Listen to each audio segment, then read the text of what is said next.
মে come in sir? আসো, তুমি কি ইন্টারভিউ দিতে আসছো? জি জি, আমি ইন্টারভিউ দিতে আসছি। তোমার ফার্স্ট কোশ্চেন, বলো তো এশিয়ার মধ্যে শ্রেষ্ঠ কবি কে? রবীন্দ্রনাথ ঠাকুর। বাহ, খুব সুন্দর খুব সুন্দর। তোমার সেকেন্ড কোশ্চেন, বাংলাদেশে একজন দেশপ্রেমিকের নাম বলো। আছে তো অনেকজন, এই যেমন শেখ মুজিবুর রহমান। বাহ, জিনিয়াস জিনিয়াস। তোমার থার্ড নাম্বার কোশ্চেন, বলো তো বাংলাদেশ কবে স্বাধীন হয়েছে? হওয়ার কথা তো ছিল 1948 সালে, কিন্তু 1971 সালে 16 ডিসেম্বরে স্বাধীন হয়েছে। খুব সুন্দর খুব সুন্দর। তোমার লাস্ট কোশ্চেন, বলো তো আকাশে কয়টি তারা আছে? এটা তো এখনো জানা যায়নি, এটা নিয়ে বিজ্ঞানীরা গবেষণা করতেছে। ও গুড গুড গুড, তুমি এবার আসতে পারো। Okay sir.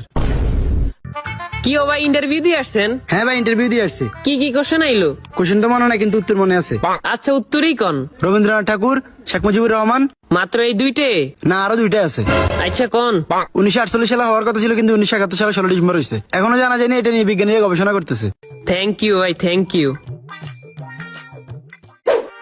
May I coming sir?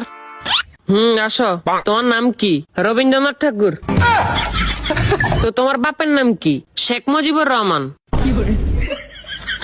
তোমার জন্ম কবে হয়েছে? হওয়ার কথা তো ছিল 1948 সালে, কিন্তু 1971 সালে 16 ডিসেম্বর হয়েছে।